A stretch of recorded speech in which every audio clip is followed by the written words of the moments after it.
Hey guys, this is Tim, And this is Sam.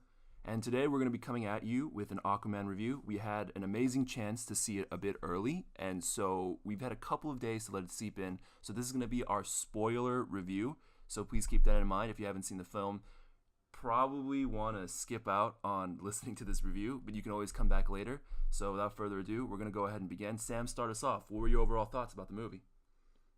I thought it was all right. I'll just leave it at that. It was all right. It's not the worst. It's not the best. But Well- I'll get more into it when we. Wait. So let me get this straight. How would you rank it in the scale of the DCEU? Is this better than Man of Steel? Is this better than Wonder Woman? This is third, Third? behind Man of Steel and Wonder Woman in that order for me. I see. Well, for me personally, Aquaman was just one of those movies where you have to really turn your brain off. I think when I saw the movie, immediately what hit me the most was that it was definitely one of those films that really tried to harken back to how campy and fun comic books are, like when they were first created. Like it never forgot that root, and I think that it prioritized this movie prioritized that to a fault, but it was a thing that was present in the film. So yeah, with going into that, based off that, how did you feel about the directing and the performances? I'm happy to see James Wan get out of his comfort zone. Right, because the only time we've seen him do this was Furious 7. He's mainly a horror guy. Yeah, and I wasn't a fan of Furious 7. I'm just not a fan of those Fast and Furious films. You don't like family? No, it's very cheesy. It's not for me. But I get people love it. But yeah, I'm very happy to see him direct something that's not horror, and for the most part, he does a good job. For the most part, he does a good job. I mean, it's commendable. It's not like extravagant, nor is it underwhelming. Just it's a commendable job. For me, And you know what? Real quick though, Right. I'm gonna say this. So, I'm piggybacking on how you mentioned, like it never forgot its comic book roots. When I was watching this movie, I was just thinking to myself, man, if I was just younger and if this was like 2010, 2008, I'd be shitting my pants. But I mean, we're so spoiled at this point. right, because of the This MCU and whatnot. Exactly, Yeah, I understand. and Nolan's Dark Knight. Right.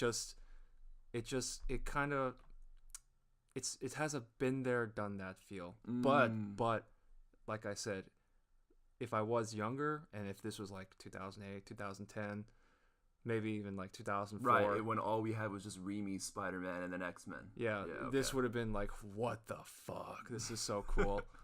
But, it's not. But to its credit, I think James Wan, he had a lot to juggle here, especially because, it's underwater and, the amount of special effects. I mean, I'm sure this is like the first movie he has to use. I can't imagine how many VFX shots are in this film, so it must have been a huge headache for him. But he must have been seeing a lot of green. a lot of green. 'cause of this. Yeah, exactly. But yeah, I thought he did an okay job for the most part. Okay, so for me, I think when I look at James Wan and when I watched Furious 7, I see a lot of the elements of Furious 7 in Aquaman. And what I mean by that is not by content-wise, but I think just in the terms of the overall tone and the feel of the film. Like, if you look at Furious 7, again, it's a film that doesn't take itself too seriously. I mean, yes, there are serious moments, just like how there are serious moments in Aquaman, but I think that there's kind of that pattern with James Wan. Like, with horror, he has that very set kind of thing, whereas, like, if he steps out of his boundaries, he kind of, like, puts it in with a lot of sensory overload, just really, really cool action scenes, but again, like I said previously, to a fault, almost. But I think James Wan did a good job with what he was given. I think in general, taking Aquaman, which is considered to be a joke character by many, many people, and just like the abomination that he was, which I'll get into in Justice League, and to make it better. And I don't know if this was his decision or not, but that orange suit was amazing. The orange suit made me forgive Justice League's Aquaman. Yeah, I The know. orange and green suit, just seeing that on screen was like, wow, that looks amazing. Yeah, but I mean, again, I don't know if I can completely credit that to James Wan. It's probably a lot of the concept artists as well. But I'm just glad that they stuck with it and he made it look cool. Yeah, it did. It looked great. On that hand, I think I give James Wan huge props for great directing on that end. But going into the performances, let's first talk about the king himself, Aquaman. When I saw Jason Momoa in Justice League, he was a surfer frat boy. Totally. He was an idiot. Yeah. And look, like it's not that I don't appreciate new takes on characters. I know that, but the thing is that Aquaman is eventually going to be a king. It's like if they were to take like Black Panther before he was a king and making him like a hipster like wannabe. You know what I mean? Like it doesn't feel right. So when I watched Justice League, it just wasn't there, and I felt like it just played to the fact. I mean, the long hair and that god awful armor and the horrible dialogue. Like my man. Yeah, like God, like you know what I mean? Like it's just bad. But to see him taken in a different direction, I feel like Momoa got the Patty Jenkins treatment with James Wan almost. And I'm not saying this is an Oscar-worthy performance because Gal Gadot certainly didn't give an Oscar-worthy performance in Wonder Woman, but it was a step up from what we've seen before, right? So I think Momoa definitely got that from James Wan. And I think that his performance as Aquaman was pretty good. I think that them toning down the whole surfer, idiot, frat boy kind of thing and just leaving it to like certain moments of comedy, which fits the overall tone, was very good. And I actually appreciated that a lot. What did you think about Momoa as Aquaman? I don't have anything else to chime in. I 100% agree. Like, it was more tolerable, so therefore I got on board with him a lot easier. Like, I was able to relate a lot more. And then I want to talk about Patrick Wilson for a little bit. Yeah. Now, Patrick Wilson. Honestly, before you do, I was really worried. In the trailers, he just looked like another generic villain. Yeah, I agree. We'll get into more about his characterization and the writing, but as for his performances, I always think Patrick Wilson gives it his all whenever he's in any film. Like, I watched Conjuring, I watched Insidious. Watchmen. Dude, Watchmen even. He gives it his all. You know what I mean? Like, and that's the thing. Like, it's not that he's not new to comic book fighting or films. Like, he's done Watchmen before, but he had never known Aquaman. Like, I remember watching a couple interviews with him. He straight up said, like, I've never heard of Orm ever. Like, I read a lot into his history, so I admire, and that shows through in his performance. Like, even though he didn't get that much screen time as much as I wish that he did, every moment with him was pretty golden. I felt the kind of anger that he was exuding in every scene, and I thought he was fantastic. Yeah, he was great. He was actually he was fleshed out a lot more than I expected him to be. And yeah, given the short screen time, right? Yeah, and I also appreciated how Orm was more accustomed to being underwater.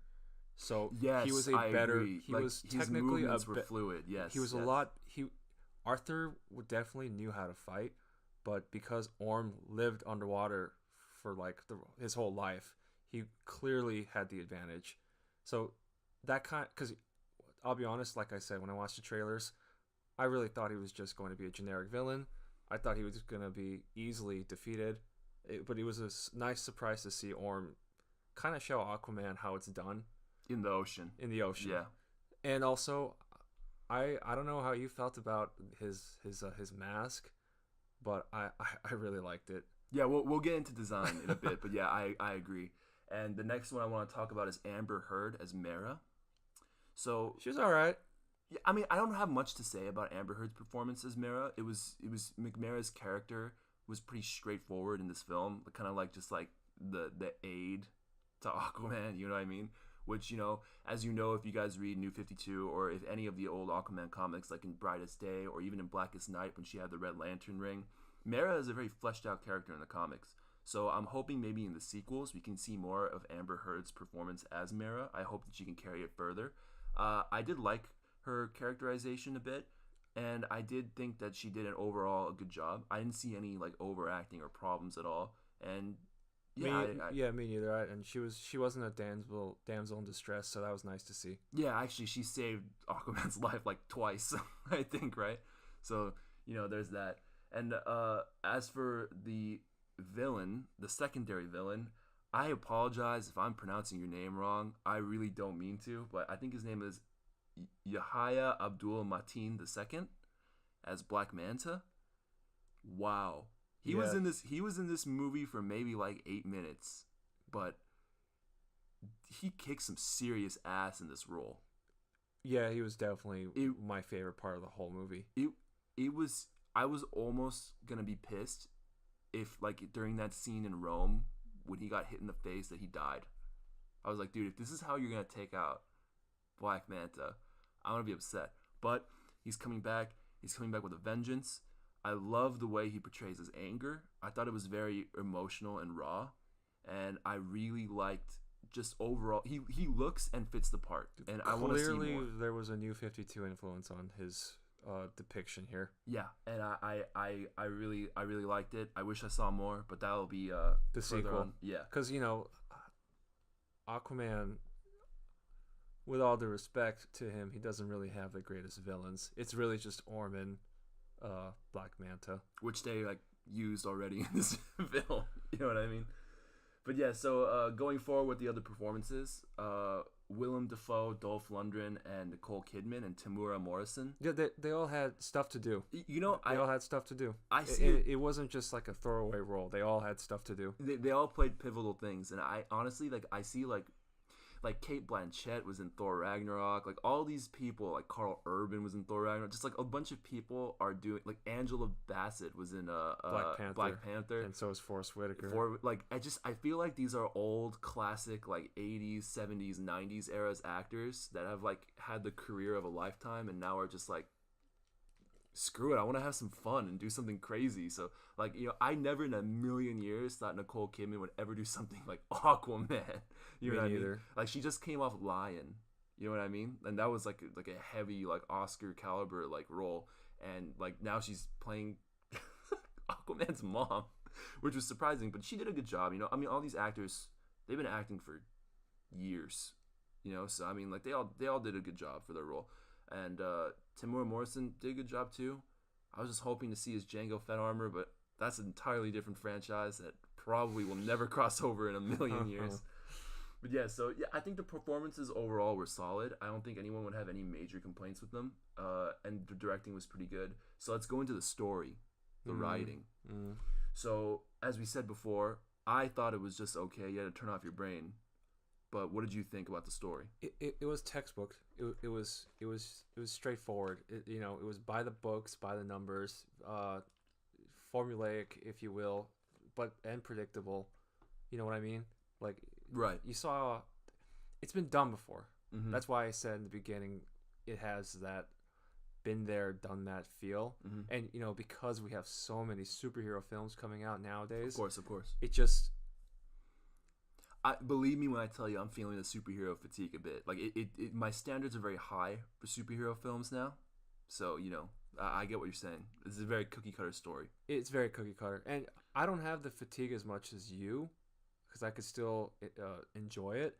But I mean, it's just we literally saw this in Black Panther.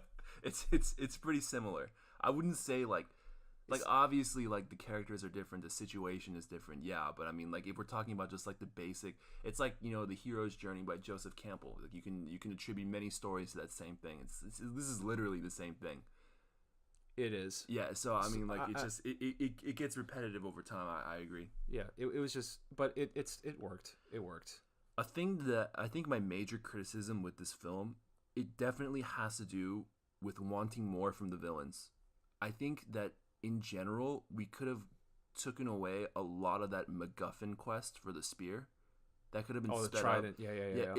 It was reminiscent of the Stormbreaker from Infinity War. That whole sequence, where it took forever. Yeah, and I think that was because I loved Infinity War, but if I had to like maybe point out one section where I was just kind of like, all right, get on with it, it was the scene where he had to get Stormbreaker. Yeah, I think Aquaman. Definitely the movie could have cut out that part, a majority of the part in Rome, except for that Black Manta fight scene, which was sick. But a majority of the part in Rome, a majority of the part in the Sahara Desert, I think could have just been annihilated from the film. Like, you really didn't need it. I was getting very bored watching it. I thought that a lot of the Atlantean history, the world building, it's just a spectacle in this movie. But we don't really get a sense of how Atlantis was formed. You don't really get a sense of the history of the first king of Atlantis, which is, he's reduced to a MacGuffin again. Like all that history is just, it's glossed over, and that's what I mean. Like a lot of some of the parts of this film, and I know if you watch it, you'd understand. Like it feels long and dragged out in certain parts, and there are parts where you're like, oh, this is amazing, I want to see more. It cuts it short. So another thing that I thought was a criticism was that I thought Orm's motivation was very weak. Like, I'm gonna be honest. Well, I got like I see what you're saying, because on the surface he makes the argument that surface dwellers pollute the ocean. Yeah, but there was more to it. Yeah, and they didn't explain why. I just wished like it was more than just like a couple of newscasters saying like, oh, the pollution has resurfaced again. Like, I wanted him to say it. I wanted him to show the audience like, this is why I'm doing this and this is why I'm righteous. Because he was straight up just gonna murder billions of people instead of doing diplomacy like a good king would do. You know what I mean? Right. He was just straight up gonna murder people. So like, I wanted to know a reason why he was pushed to that breaking point. Like, what is making him go to this? Right. So, and it's only because Patrick Wilson did a very good job. That it was semi-believable. Like at that point, like it was like, oh yeah, he did a really good job doing this. He was working with what he was given. That's what I was saying earlier. He always brings his best. I see that in him. So yeah, I mean, that's like just some of the things that I thought were flawed with the writing. But in terms of positives, the movie's funny, and I mean that in a good way. It's unapologetically funny, and I think that was actually a really good thing about it, because it definitely needed that. It definitely needed to not be taken as seriously as it should have been, because again, Aquaman is still considered as a joke character. Yeah, but like, also like if they had kept his frat boy surfer personality, my man. Yeah, it wouldn't have been serious as a king. Again, like that adjustment of him becoming a mature king and taking on that mantle of responsibility. I thought it was a good coming of age sequence. Dialogue itself is pretty good. I thought dialogue was just whatever. It's standard. I mean, he was saying that's what I mean by it was pretty good. Like, it was pretty standard. Yeah, I mean, I just thought that was kind of like the extent of the writing itself. I mean, the movie itself, would I say, is it worth your ticket? Yeah. Go check it out. If you like DC and you want to see like what's coming up next in DCEU, just seeing the connectivity there. There is nice connectivity in the film. Like, they do mention that he fought Steppenwolf, that horrible movie known as Justice League. But yeah, I mean, it's there. There's connections there. It's present. I had just seen it. I didn't catch on to many Easter eggs, but I mean, I'm sure they were there in the film if you look hard enough. But going on from the writing, let's talk about CGI and the production design. Okay. So as an artist, Sam, this is your territory. Yeah, it is. What is the CGI and the production design for you like?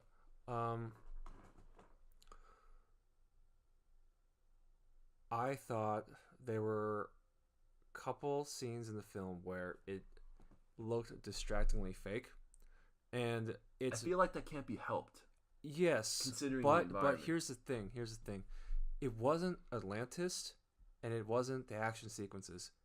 It was the scenes where it was the scenic scenes, like when Arthur's father is walking towards, the pier, and waiting for his what was Nicole Kidman's character's name again? Atlanta to come back. When you look at the background, where people are just standing still talking, it's so fake. Like, of all things, why does that look so fake? So, that kind of took me out of the film. I was like, wow, they're just standing there talking. And listen, I have a lot of visual effects for artist friends, and I know they work their tail off, and it's not easy, obviously, to produce any sort of special effect. But even with that being said, I felt like they could have used a little more effort on that end of the spectrum. But in terms of the action sequences and the way Atlantis looked, it's all good. And it's not like super realistic. It obviously there are moments where you could tell that's CGI, but it's not something that will take you out of the moment, except for those scenic scenes. I don't know if you felt the same way, but I really hated those parts. It's like, wow, how does that sunset look so fake? Or that the lighthouse look so bad. I don't understand it. I don't understand it because the creatures look fine. The final finale, where an orb goes to war, they all looked fine. The sharks look great. The creature Arthur fights to get the trident looked great. The swimming looked great. It all looked great, except the scenic parts. It just bothered me. It just did. You know, for me, I just thought the CGI was pretty good. Like, just given for what the huge overall. I mean, like, ILM did this, Weta did this, a bunch of literally like a Method lot of the Studios. just like the top tier studios handled this, and I think overall the CGI is probably worth the ticket. I mean, like, Oh yeah, I agree. Overall, it's well done. It's not the greatest thing ever, but it's well done. But those scenic scenes, man, they're just wow. I would say for the production design, I really loved the New 52 aesthetic. Now, say what you want about New 52. I've read a lot of the New 52. There are some lines that suck, but Aquaman wasn't one of them. But there were some that were amazing. Green Lantern Aquaman was amazing, and like I failed to mention this before for writing, but I noticed that the story elements were kind of given over by Jeff Johns. So when Jeff obviously is a comic book writer, but anything Aquaman related that he gets his hands on is bound to be a step above. So maybe he was responsible for that whole character change. Perhaps. Momoa, but then again, he was on Green Lantern and he did kind of work on Justice League. Yeah, I mean, so there's that mishap. But I'm glad that at least some parts of Aquaman were done justice. I concur. And so yeah, I love the production design aesthetic of the New 52. That reflects inside Aquaman the movie. I really liked the the Atlantean armor and the weaponry, the scale mail, and the Orm's mask is literally lifted from Throne of Atlantis, Justice League Throne of Atlantis. Yeah, it is. That was actually a really good comic. If you guys haven't checked that out, you should check it out. Very interesting, very fun to read. He looked just like how Ivan Reis drew him in New 52. Yeah, I mean, it's incredible. So like, it's literally seeing those comics brought to life on screen. Yeah. And I thought it would look really dumb, but it ended up looking really cool, and I really dug it. And let's just talk about Black Manta for a sec.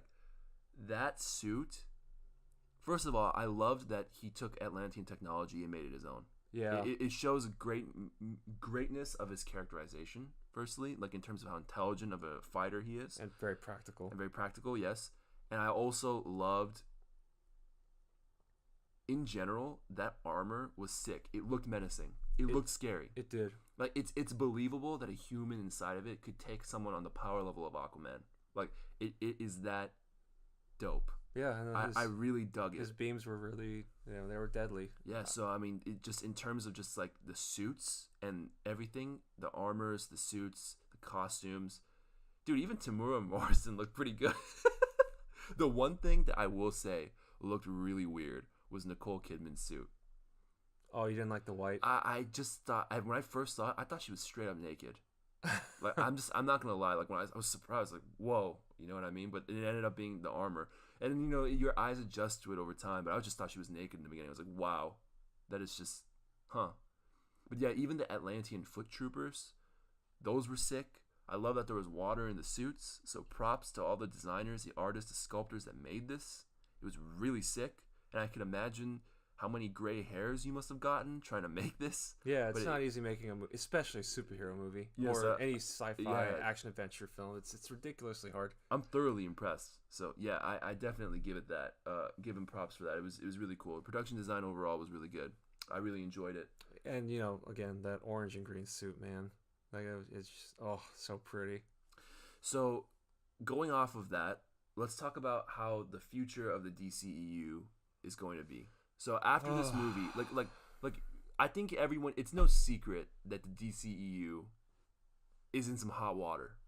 Like hot water is an understatement. Like they let's just leave it at the fact, like we can make an entire video about everything that's gone wrong so far. But I think Aquaman is kind of the step in the right direction. I mean, I saw it. It wasn't the most amazing. Know what, though? I will say this. Before you start, I will say this. I think Aquaman is a pretty good DC film. And look, guys, I am not a Marvel fanboy, okay? I'm not a Marvelite. But Yeah, you grew up reading more DC than Marvel. I love DC more than Marvel, but I'm the first to admit Aquaman is a good DC film, but is it as good as a Marvel film? I would pit Aquaman is certainly a step in the right direction, but on the level of just like how it is, I would honestly put it at like Iron Man 3 level of quality.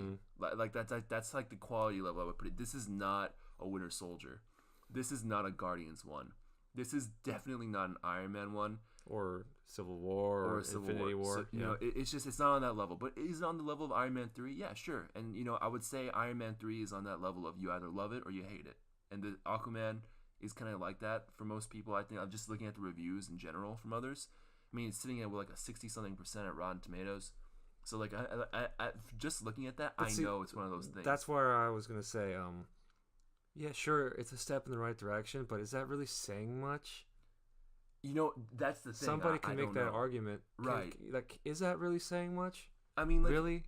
You know, like because they were saying like, oh, we're gonna make Gotham City Sirens, we're gonna make Deadshot and all this stuff, dude. We got, you know, as much as I think that Aquaman isn't that bad of a movie, we got this before Man of Steel 2.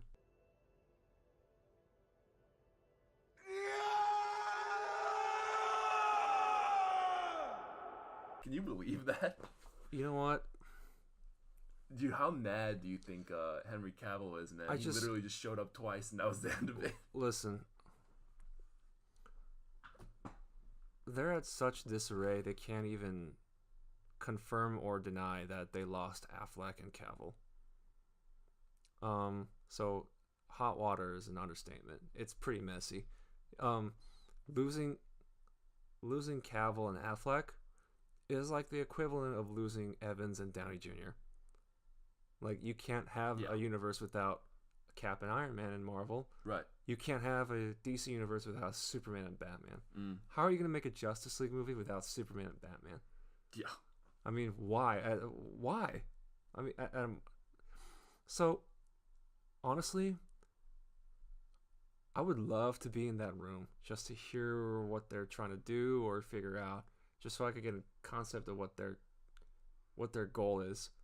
Because, and, you know, the abomination that is Justice League.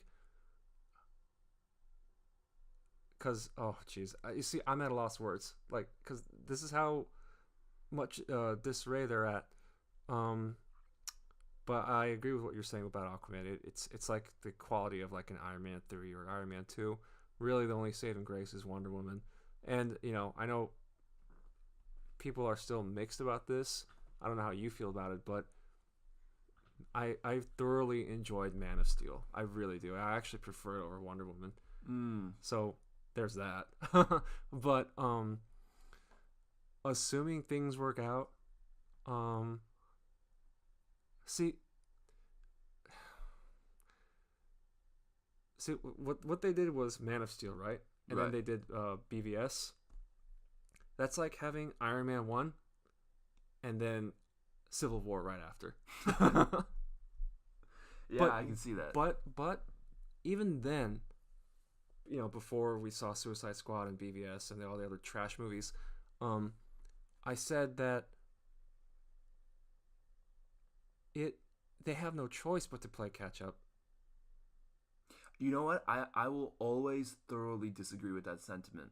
I think a majority. I agree. I feel like they should maybe taking their time or just start off Justice League right there and then spin off their solo movies. Right. But from a business perspective, I could see why they wanted to do it right away. And I still feel like if they had just tried and made a more cohesive film, it could have been okay. But obviously that wasn't the case. So I have no idea what the future holds in store for DC. I think, like I said, if assuming all things fall in line, and if you keep Affleck and Cavill happy, I wouldn't mind wanting to. I wouldn't mind a Legion of Doom film, because what's Marvel? Because we got Black Manta on this. He could be a part of it because he specifically hates Aquaman. Aquaman, the hero. Okay, yeah, I can see that. So like, and you know, Marvel hasn't done that. like a team Of villain, villains, yeah. then that's new territory for DC. Legion of Doom. That sounds great. Oh, in my opinion, I would do that. I mean, I would I wouldn't let that end credit scene go to waste.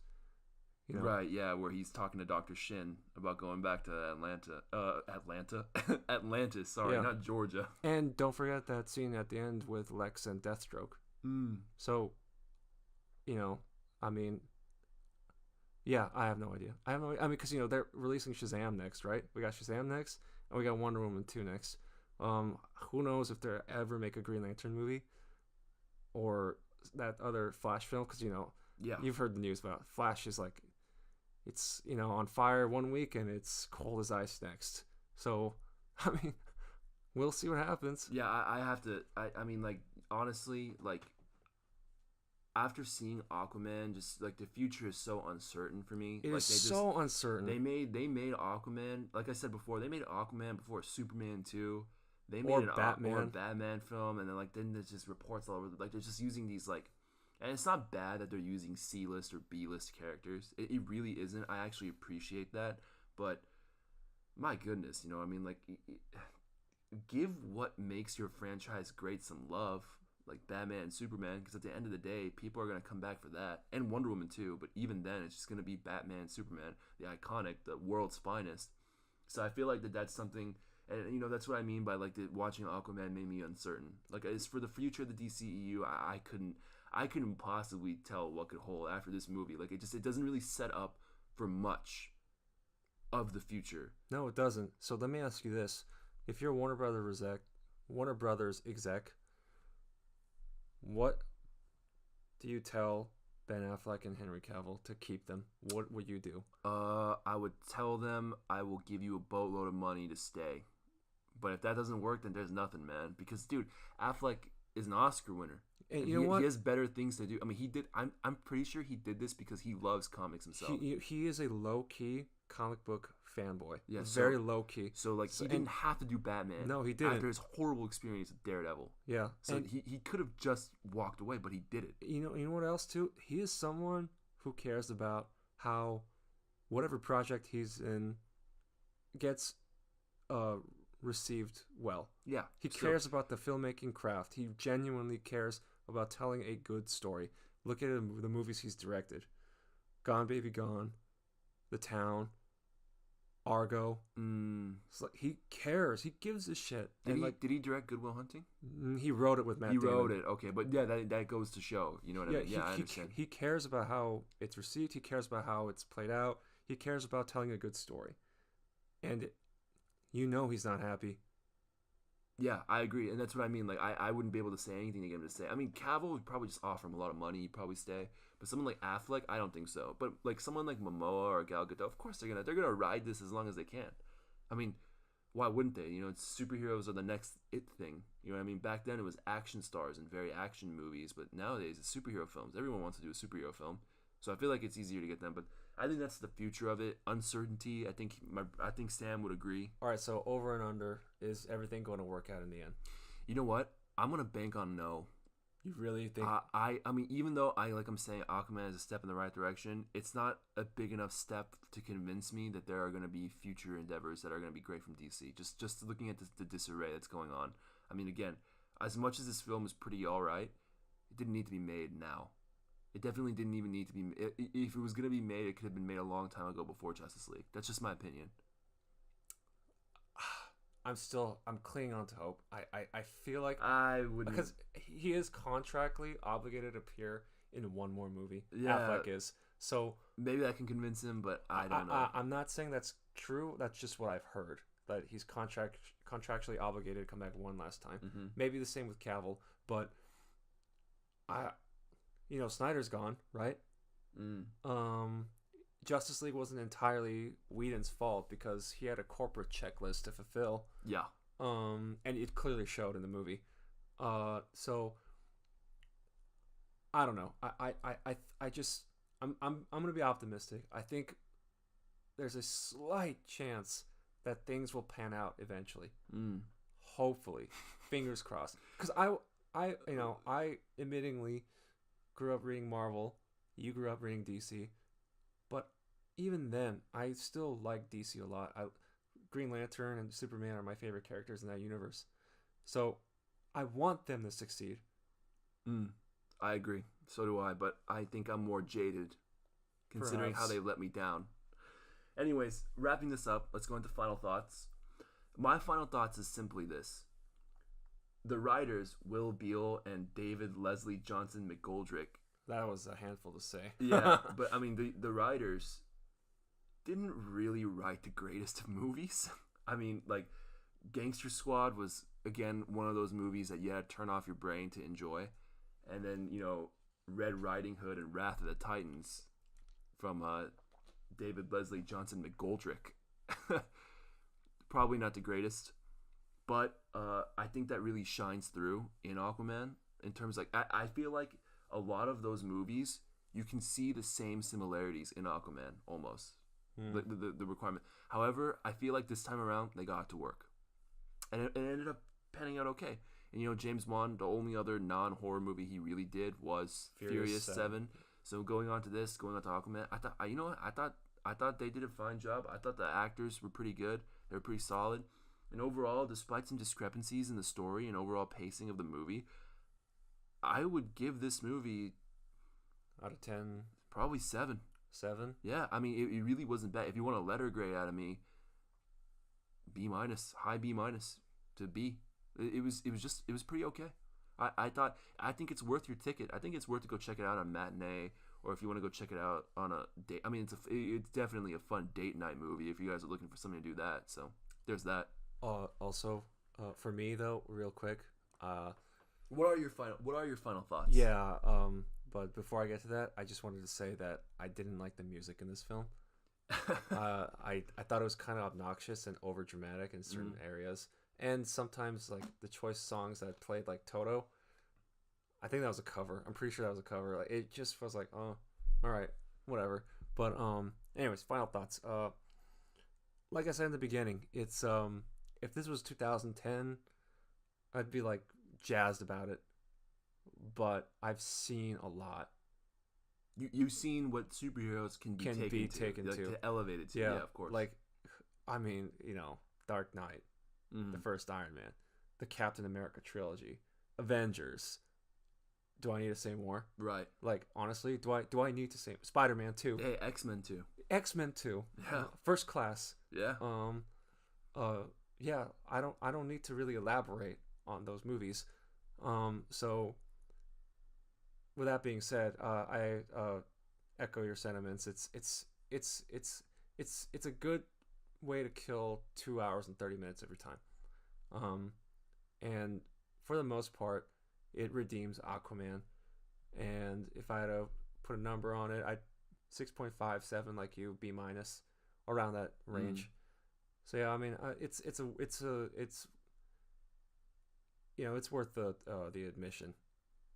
But the bigger question is the future of DC. Yeah, that's like one of the things that's on everyone's mind after this movie. Yeah. You know what I mean? But, especially with everything else. Like I said, it was enjoyable. There's more to enjoy than the bad stuff in the film. So yeah, I thought it was all right. It's definitely, so like I said in the beginning, it's the third best DC outing compared to the rest. Yeah, but I mean, compared to the rest, it's not really saying that much. It isn't, but it's like you said, it's a good small leap. Yeah, definitely. So there you go, guys. That's our general consensus. Sam and I both concur about a 7 rating and a B- B range kind of film. Definitely go check it out if you're interested in this sort of thing. Matinee again, or just on a date, whatever it may be. I think it's a good watch, and as Sam said, good 2 hours and 30 minutes killer. So definitely go check it out if you want to. And yeah, this is our review. Thank you so much for listening. This is Tim. This is Sam. And we're signing off.